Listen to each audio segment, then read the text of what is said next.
Hello friends, welcome to Smile Talk paramedical channel. Friends, ಈ ವಿಡಿಯೋದಲ್ಲಿ ಏನು ಒಂದು ಮಾಹಿತಿ ಅಂತಂದರೆ, ನಮ್ಮ ಪ್ಯಾರಾಮೆಡಿಕಲ್ 2025 ಜುಲೈ ಮಂತ್ ನಂತರ ಅದರ ಹೆಸರು ಬದಲಾವಣೆ ಮಾಡಬೇಕು ಅಂತೇಳಿ ಸೆಂಟ್ರಲ್ ಗೌರ್ಮೆಂಟ್ನವರು ಈ ಕೋರ್ಸ್ಗಳ ಹೆಸರುಗಳನ್ನು ಬದಲಾವಣೆ ಮಾಡಲಿಕ್ಕೆ ಒಂದು ಏನು ಮಾಡಿದ್ರಪ್ಪ ಅಂತಂದರೆ ಆದೇಶವನ್ನು ಹೊರಡಿಸಿದ್ರು. ಏನಂದರೆ, ಇನ್ಮೇಲಿಂದ ನೀವು ಪ್ಯಾರಾಮೆಡಿಕಲ್ ಅಂಥೇಳಿ ಹೆಸರು ಕರೆಯೋ ಹಾಗಿಲ್ಲ, ಅದಕ್ಕೆ ಅಲೈಡ್ ಆ್ಯಂಡ್ ಹೆಲ್ತ್ ಕೇರ್ ಅಂತ ಅದನ್ನು ಏನು ಮಾಡಬೇಕು, ಹೆಸರು ಚೇಂಜ್ ಮಾಡ್ಕೋರಿ ಅಂತ. ಅದಕ್ಕೆ ಸಂಬಂಧಿಸಿದಂತೆ ನಮ್ಮ ಪ್ಯಾರಾಮೆಡಿಕಲ್ ಬೋರ್ಡ್ನವರು ಇಲ್ಲಿ ನೋಡ್ತಾ ಇದ್ದೀರಿ, ಅಲೈಡ್ ಆ್ಯಂಡ್ ಹೆಲ್ತ್ ಕೇರ್ ಅಂತ ಹೆಸರನ್ನು ಬದಲಿ ಮಾಡಿದ್ದಾರೆ. ಮೊದಲೇನಿತ್ತು ಅದಕ್ಕೆ ಹೆಸರು ಪ್ಯಾರಾಮೆಡಿಕಲ್ ಬೋರ್ಡ್ ಅಂತ ಇತ್ತು, ಪ್ಯಾರಾಮೆಡಿಕಲ್ ಮಂಡಳಿ ಅಂತ ಇತ್ತು.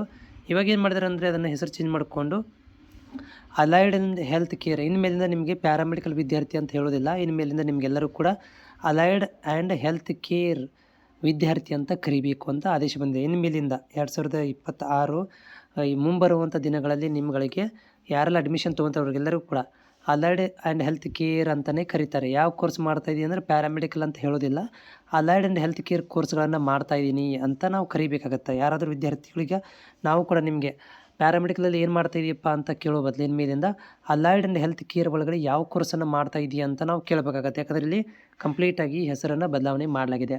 ಇದು ಒಂದು ವಿಶೇಷತೆ ನಮ್ಮ ಪ್ಯಾರಾಮೆಡಿಕಲ್ ಬೋರ್ಡ್ ವೆಬ್ಸೈಟದ್ದು. ಇಲ್ಲಿ ನಾವು ನೋಡ್ತಾ ಇದ್ದೀವಿ, ಹೆಸರುಗಳನ್ನು ಬದಲಾವಣೆ ಮಾಡಿದ್ದಾರೆ. As per the central government ಒಂದು ಏನು ರೂಲ್ಸ್ ರೆಗ್ಯುಲೇಷನ್ ಇತ್ತು ಅದನ್ನು ಸ್ಟೇಟ್ ಗೌರ್ಮೆಂಟ್ನವರು ಫಾಲೋ ಮಾಡಬೇಕಾಗತ್ತೆ. ಅದಕ್ಕೆ ತಕ್ಕಂತೆ ಇವರು ಮಾಡ್ತಾ ಇರುವಂಥದ್ದು. ಇನ್ನು ಮೇಲಿಂದ ನಿಮಗೆ ಪ್ಯಾರಾಮೆಡಿಕಲ್ ಅಂತ ಕರೆಯೋದಿಲ್ಲ, ನಿಮ್ಮಿನ ಮೇಲಿಂದ ನಿಮಗೆ ಅಲೈಡ್ ಆ್ಯಂಡ್ ಹೆಲ್ತ್ ಕೇರ್ ಅಂತ ಕರೀತಾರೆ.